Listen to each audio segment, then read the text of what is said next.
I've even used it to get diesel oil out of carpet. I took a whole can, but it flooded it and got it out of a nice tan carpet.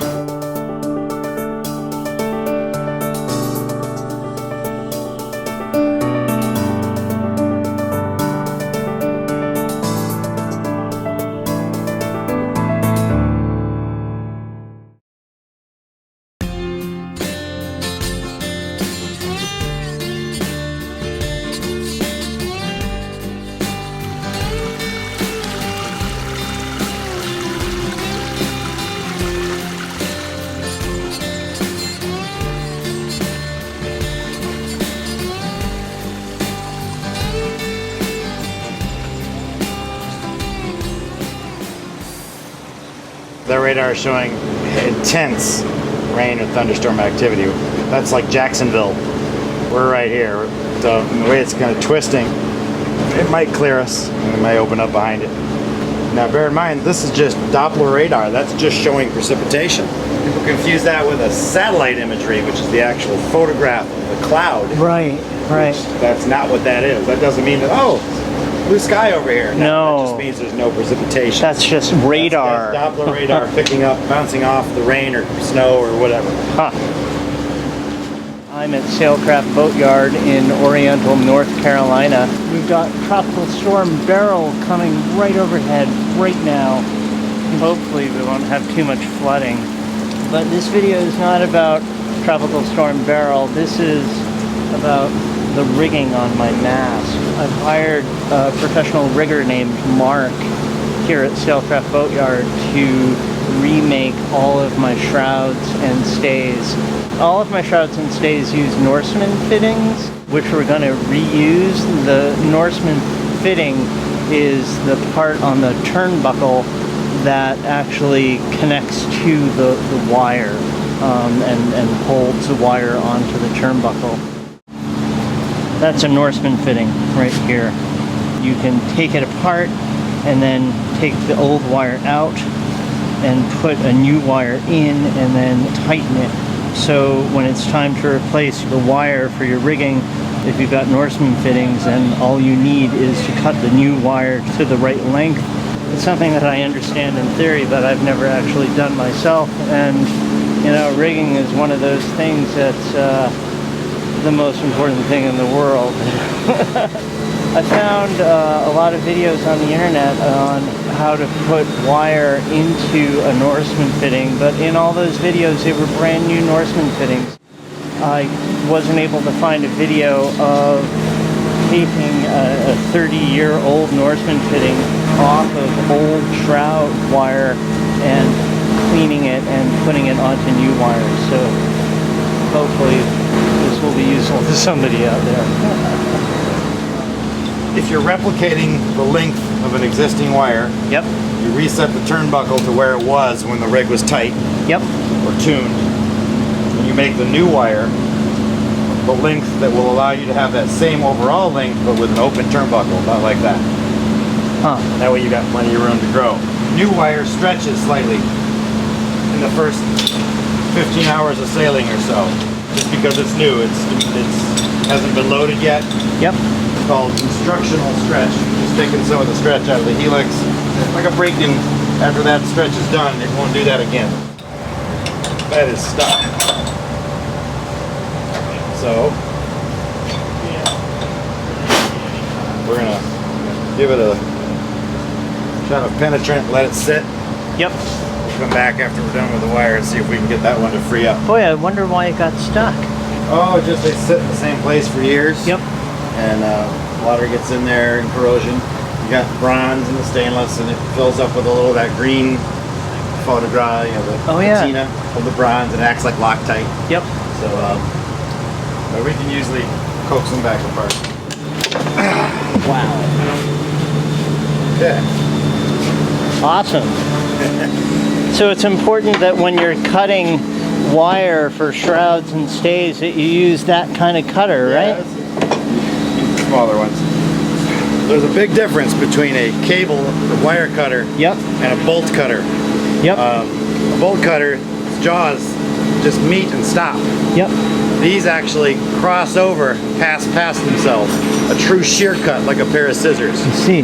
So otherwise it will just end up smushing and crimping the wire. For safety gear, people will go to the hardware store and buy bolt cutters. Yeah. It'll get 99% of the way through the wire and won't get that last little bit because they just stop when they touch each other. Wow. It's designed to shear through solid things like bolts and rebar. But when you have a stranded construction wire, they can mush and deflect out of the way, and the bolt cutter can't get them all. And look, I mean, if you jump up and down enough, it'll finally cut through it. But what you really want is something that will do a shear cut, a proper pair of wire rope cutters. These happen to be Felcos. There are several companies available online. Yep. Or from good chandleries. Or industrial supplies, same cutters they use on, you know, guys doing telephone poles and all that stuff. Could you use a hacksaw if you needed to? It just takes a while. In an emergency, yep, it would be a poor choice. But yeah, working like this, hacksaw, and of course, a die grinder with a fiber cutting wheel also works great. Aye. The chances that they are all the same length are pretty slim. They're usually always vary.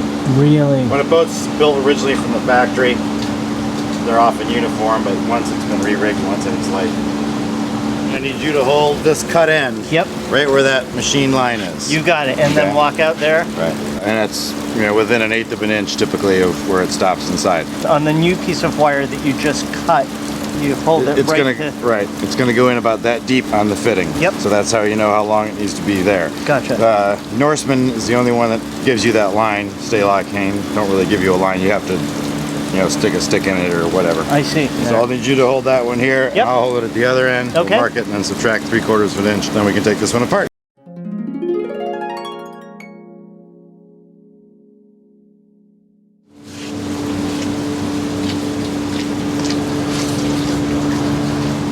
You happy? Yeah, it's right on the line.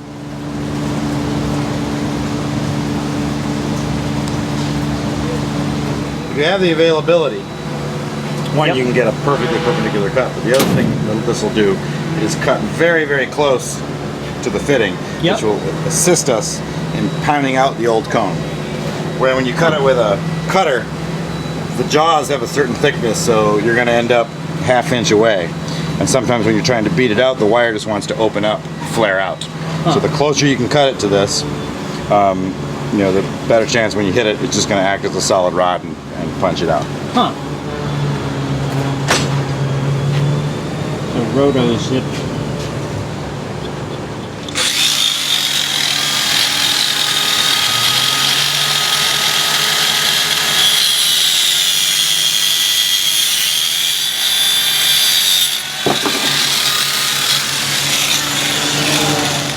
So if this were new wire, you see you'd get a nice square cut. Yep. You still have to clean it up with the file a little bit because you get the flashing. But then you get a very short little nub here. That's going to make it much more easy to disassemble. Huh. If you have a bench grinder, you can also, if it's long, you can kind of knock it down on a bench grinder. Huh.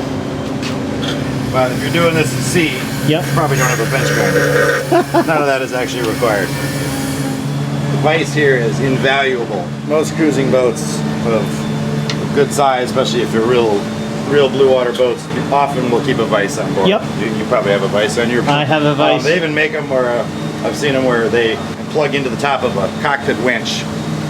Really? I've never heard of that. Huh. And people have the fitting and onto a square board and you can sit on the winch. Another way they used to do it was down below in your cabin. Yep. You lift up your settee cushions. You've often got lockers with just a wood cover that fits in with a hole. You can mount to the underside of one of those covers. Oh. It does take up a little locker space. Yep. And it's a little heavy, but you can lift it out, flip it over, and it'll lock back in. Oh, I see. Right there. So we're just unscrewing the old fitting. This one's coming right apart. It's pretty old. Yep. If it's newer, they're supposed to be installed with Loctite. Yep. It'll really fight you. So you just have to heat the fitting up to destroy the Loctite. You can do that with a torch. Yep. Just be careful you don't want to get red hot. You're just warming up the metal.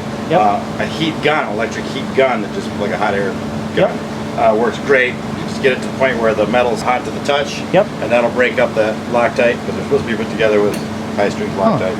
These are coming right apart without that step. You can see the old cone in from the top. Kind of nasty looking. That's jammed in there. That's just not going to fall out. Once you get this out, go ahead and screw it back in. I like to go at least 3 threads so you don't risk damaging anything. Invert it. So now I've got a big empty space in there. Yep. I'm just using this to hold this fitting to bang the other part down. This is 5/16 wire. 5/16 wire. Perfect world, use a 5/16 punch. Yep. If you use a smaller punch, like this one, it could flare the wire open. Yep. If you use a bigger punch, it's going to hit the shoulder here and not follow it in. See. This one's almost big enough. Sometimes you can just give it a sharp whack and just what's sticking out. See, it moved. Yep. So that broke free. She'll pound right out.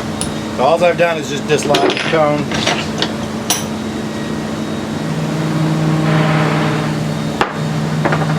And now it'll just push right out. And there's the old cone and wire wrapping that you have to dispose of. It's been compressed. Wow. It's lost its ability to reseat. Yep. So that goes right in the nearest garbage can. Clean up the threads by just adding a new cone. Yep. This is back to just like the fitting as it was new out of the package. We can reuse it. Wow. Theoretically, indefinitely. Huh. As long as you use a new cone. So if you've got Norseman fittings and you want to replace one of your shrouds or stays that has a Norseman fitting, you're actually out of luck if you don't have a new cone. Right. You need to at least carry the new cones and new wires. So Yep. On this particular vessel, all the wires are 5/16. Yep. So you really only need to carry one size cone. If you've got a mixture of sizes, you need to carry at least 2 of each cone because Yep. there's typically 1 at each end. Yep. And that holds true. This happens to be a Norseman distributed by Navtech, Yep. which is now a partner with Lumar. The same holds true for a Staylock fitting, also made in the UK. The same holds true for a high mod fitting distributed by Hain. Yep. All 3 of them still require that cone. Now I'm going to grab a cone and some contact cleaner. All right.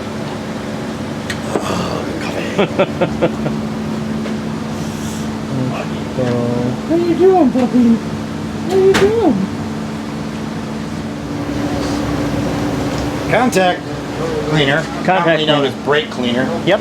is one of my favorite industrial chemicals available to the consumer. Really? Why is that brake cleaner?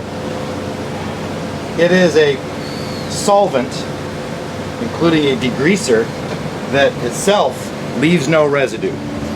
Okay, which obviously is imperative for automotive or brakes. If you spray if you get oil on the brake pads are not going to be able to grip it. Yep. Plus the oil can soak into the brake pad and basically ruin the brake pad for some time until you burn through that layer. Yep. So brake discs pads need to be clean and free of oils. So this will, let's say you're bump it with some greasy fingers or something while you're doing a brake job, this will melt that off and then itself flashes away like gasoline, just leaves nothing. Flashes away. It's a very similar chemical to the some of the dry cleaning chemicals they use in dry cleaning clothing. Huh. It's gotten less potent because of continuing crackdowns by the EPA, but it's still an invaluable cleaner. I would never not have a can of this on my boat somewhere.